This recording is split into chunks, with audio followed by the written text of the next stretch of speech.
Hello everyone, welcome back to another supplemental on home media reviews. I should also say welcome to this new batch of supplementals that are coming out now that season 4 has completely wrapped up. We're now going to go back and take a look at a couple of things that have found their way into my collection and a couple of things I bought to show here on YouTube and then probably throw on eBay after because I don't really need a lot of this stuff. I just wanted to show it here on YouTube. I think it was season 3 we did X-Men, the X-Men trilogy on home media reviews, and at first X-Men movie is one of the most important comic book films of all time. It pretty much kickstarted the comic book movement that is around, that is still relevant in our society today, that and that first Blade film that came out in 1998. It was shortly after that home media reviewed aired that I walked into a Goodwill and saw like 5 X-Men VHS tapes sitting on the Goodwill shelf. So I was like, you know what? This is a sign from God that I need to pay $1 for this so I can show it on home media reviews. So this is the X-Men VHS tape that came out in 2000. So let's take a look at it here. We got X-Men up there at the top. You've got Wolverine, Storm, Cyclops, Professor Xavier, and I think Jean Grey back there. It's kind of hard to tell. They're very small on this case, but we've got the X logo. That's like the X door that they're walking towards, I guess. It's kind of a cool poster. And then down here at the bottom we have digitally mastered for superior sound and picture quality with THX. The side, 20th Century Fox logo, X-Men nice and big, Charles Xavier, model number, hi-fi stereo, and your VHS symbol down there at the bottom. The back features a quote from New York One, smart, funny, and loaded with eye-popping action. You got your barcode. What I think are character posters, or what would be considered character posters now. I don't think these were character posters back then, but nowadays they would be. Includes an all-new featurette with 10 minutes of never before seen footage, interviews with Bryan Singer, and animated storyboards. And then we've got a blurb about the movie, copyright 2000, color, approximately 104 minutes, cast and crew information, legalese and stuff down there at the bottom. Slide this out, and it is a ink label tape here. I find this pretty cool as well. You see this little sticker here. When you bought a brand new VHS way back when, they always had these stickers on the bottoms of them to stop you from yanking the tape out, I guess, if you were trying to steal it. It was like a security sticker thing. This one still has its sticker, so that's pretty cool. There's even some residue still on the tape where the sticker was stuck on there. It's even still got open on it. I definitely should get some isopropyl alcohol and clean that up probably, because that's a little gross. So I'm feeling a bit generous right now. So why don't I show you a little clip of that never before seen featurette that's included on this VHS tape.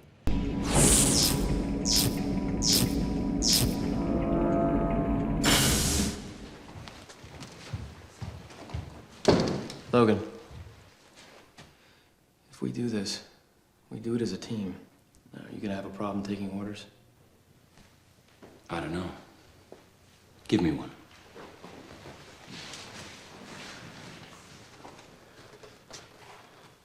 Put this on.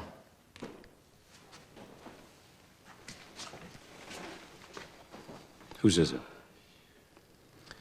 It's one of mine.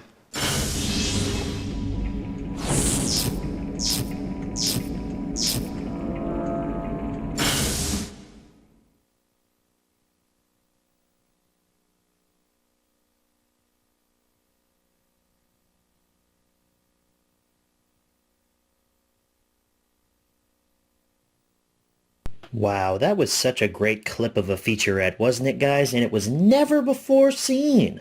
Or at least that's what the VHS tape told me. Now here's where I'd say that wraps up the episode on the X-Men VHS. Thank you all so very much for watching, and as always, good night, everybody. Technically, this does wrap up the episode on the X-Men VHS, so why don't we just take this off camera here, but this doesn't wrap up the supplemental because we have more copies of X-Men and also X-Men 2 to look at.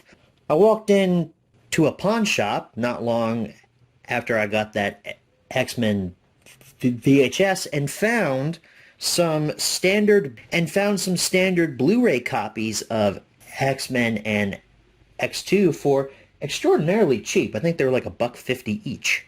So let's start with the first X-Men movie. I think this came out around, 2011, 12? I can't really remember. It's been so long since I've done the research for this home media review. You guys can just correct me in the comments or go back and watch the X-Men home media review.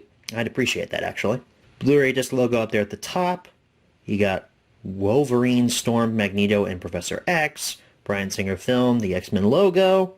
You got X1 down here at the bottom. I really like this poster. It's very nice, very striking.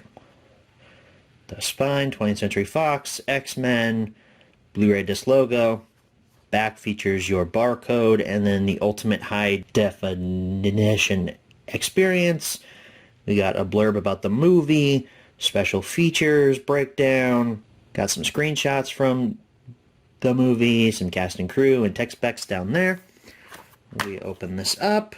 This disc over here should look familiar to you because we saw this same one back in the original home media review. And if you recall, I was curious on why it said disc 1, because there's another disc. Look at that. It's in the same art style, except it has the villains on it as opposed to the heroes over here. And I think this just has more bonus content on it. Yeah, it does. Here's your bonus content here. We have Introduction by Bryan Singer, a 5-part interactive documentary, and then a bunch of marketing stuff. So that's fun right there. And now, here's X2, X-Men United. It's in the same style as the first X-Men film. Blu-ray disc logo. We have Wolverine, Storm, Nightcrawler, and Lady Deathstrike on the front there. X2, X-Men United, and then a little X2 down there at the bottom. These are simplistic posters, but I really like how they look. I don't know why. The spine, 20th Century Fox, X2, X-Men United, Blu-ray disc logo down there at the bottom. Back, your barcode, and then that tagline about Blu-ray. A blurb about the movie, special features, and again, there's 2 discs included here. And look at all that stuff that's included on disc 2. That's really awesome. You got screenshots, tech specs, cast and crew information. Open this up. This should look very familiar to you because we saw this back in the original home media review. But over here's your second disc with Magneto and Lady Deathstrike. Don't know why they didn't put Stryker on this artwork here. He's really the main villain of X-Men 2, not Magneto there. He's kind of tertiary. So normally I'd say let's jump into a menu tour, but I don't think it's really worth it this time around. We've already looked at the film discs back in the original home media review, so if you want to see what those menus look like, go back and watch that. For the second discs, I've already checked out their menus prior to recording this video. Their styles are exactly the same as the first ones in each set. There's really not much difference there.